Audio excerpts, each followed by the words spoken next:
पद्म पुराण हिंदू धर्म के 18 पुराणों में अत्यधिक प्रसिद्ध पुराण है। इस पुराण के रचयिता महर्षि वेदव्यास ऋषि हैं। वेदव्यास ऋषि ने पद्म पुराणों को संस्कृत भाषा में लिखा है। 18 पुराणों की गिनती में पद्म पुराण दूसरे क्रम में है और यह पुराण में 55,000 श्लोक मिलते हैं और स्कंद पुराण में 81,000 श्लोक मिलते हैं। इसलिए श्लोक संख्या की दृष्टि से भी पद्म पुराण को दूसरा स्थान प्राप्त है। पद्म का अर्थ होता है कमल का पुष्प, क्योंकि भगवान विष्णु की नाभि से कमल का पुष्प उत्पन्न हुआ है और उसमें से भगवान ब्रह्मा जी प्रकट हुए और सृष्टि का निर्माण किया। ब्रह्मा जी ने कमल से प्रकट होते ही ज्ञान जो दिया वही पद्म पुराण में निहित है और उसे ही पद्म पुराण कहते हैं। पद्म पुराण में भगवान श्री विष्णु की संपूर्ण महिमा का वर्णन मिलता है और साथ में भगवान श्री राम और श्री कृष्ण का चरित्र का भी वर्णन मिलता है। इस पुराण में हिंदू धर्म के तिथियों का अत्यधिक महात्म्य शामिल किया गया है। साथ में शालिग्राम तुल्य और तुलसी की विशेष महिमा का महत्व मिलता है। आइए जानते हैं पद्म पुराण का परिचय कि पद्म पुराण में क्या खंड हैं, उसका आरंभ कैसा है। पद्म पुराण के खंड के बारे में पहले जानते हैं और पद्म पुराण के आरंभ के भी बारे में जानते हैं। पद्म पुराण में तुलसी की महिमा अत्यधिक बताई गई है। सबसे पहले परिचय में हम जानते हैं कि पद्म पुराण महर्षि वेदव्यास द्वारा रचित एक वैष्णव पुराण है। इस पुराण में 7 खंड, 697 अध्याय और 55,000 श्लोक हैं। पद्म पुराण में भगवान विष्णु के अवतार वामन अवतार का आख्यान, तुलाधार की कथा है। नंदी धेनु उपाख्यान इत्यादि आख्यानों और कथाओं द्वारा सत्य का वर्णन अच्छी तरह से समझाया गया है। तुलाधार कथा में पवित्र व्रत धर्म का संपूर्ण वर्णन मिलता है। पद्म पुराण के खंड निम्नलिखित हैं। पद्म पुराण में कई प्रकार के खंड दिए गए हैं और उन सभी खंडों में उन सभी का विस्तृत रूप से जानकारी दिया है, जो कि अत्यंत सुंदर, मनोरक और ज्ञानवर्धक है। इस पुराण को हर व्यक्ति को कम से कम अपने जीवन में 1 से 2 बार अवश्य पढ़ना चाहिए।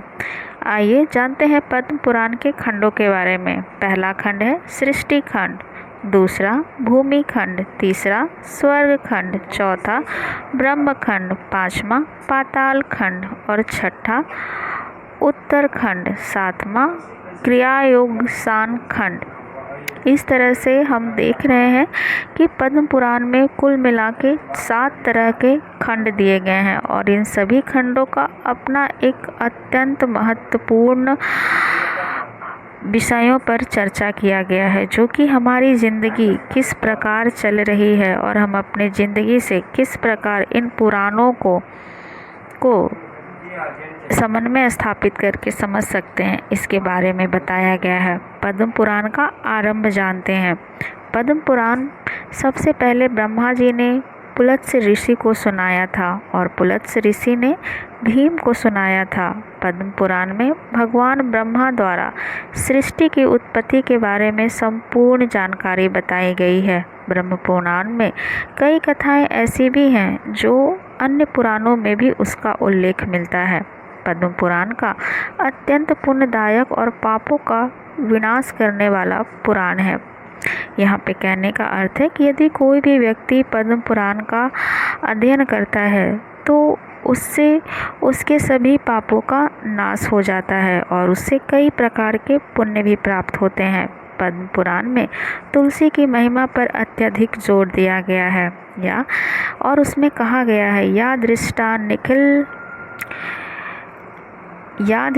निखिल ध्यान शामिनी स्पृष्टा बपुप्स्वानी रोगाणमभिविदिता निस्सननी। इसमें संस्कृत में तुलसी माँ के बारे में अत्यधिक जानकारियाँ दी गई हैं, जिसका भावार्थ इस प्रकार है। जो दर्शन करने से सारे पापों का नाश कर देती है, स्पर्श करने पर शरीर को पवित्र कर देती है, प्रणाम करने पर रोगों का नाश कर देती है, जल से सींचने पर यमराज को भी भय पहुँचा देती है, आरोपित करने पर भगवान श्री कृष्ण के समीप ले जाती है और भगवान के चरणों में चढ़ाने पर मोक्ष रूपी फल देती है। उस तुलसी देवी को नमस्कार है। तुलसी की महिमा पद्म पुराण, ब्रह्मवैवर्त, स्कंद पुराण, भविष्य पुराण और गरुड़ पुराण में भी मिलता है। पद्म पुराण के अनुसार हर दिन तुलसी का पूजा और दर्शन मात्र से ही समस्त पापों की मुक्ति मिल जाती है। इस पुराण में तुलसी को मोक्षदायक कहा गया है।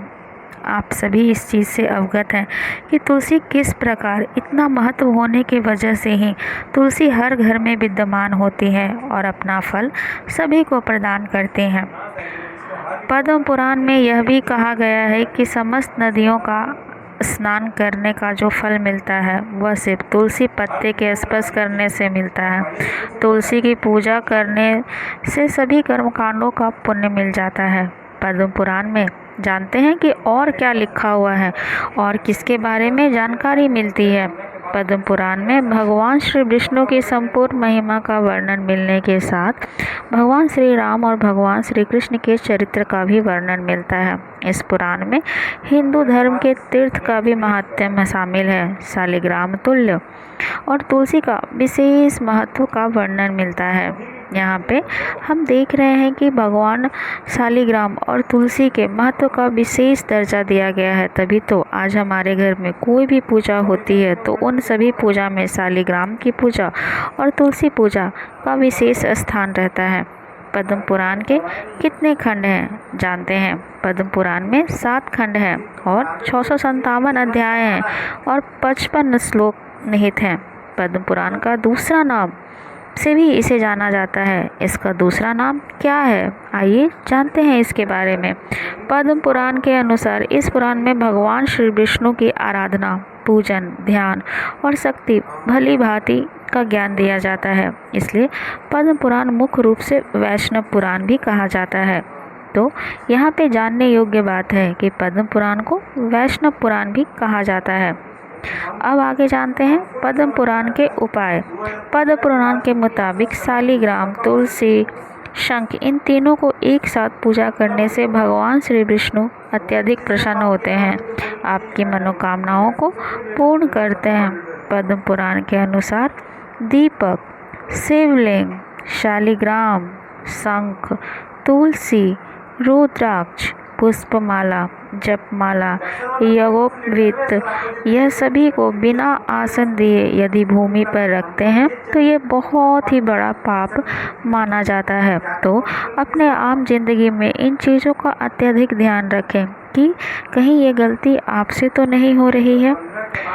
आगे फिर से एक श्लोक के माध्यम से बताया गया है कि किस प्रकार पद्म पुराण अत्यधिक महत्वपूर्ण है।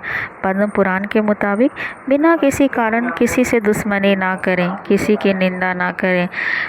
निंदा करने वाले मनुष्य जो आपके आसपास हैं उससे दूर रहें, किसी भी प्राणी को दुख ना दें। अपने जीवन में यह 5 दूरी रखने से सारा आने वाला दुख टल जाता है। तो आशा करते हैं कि इन सभी चीज़ों की समझ आप में और भी ज़्यादा विकसित हुई होगी और इस अध्याय के और इस पुराण के बारे में जानकारी आपको अच्छी लगी हो।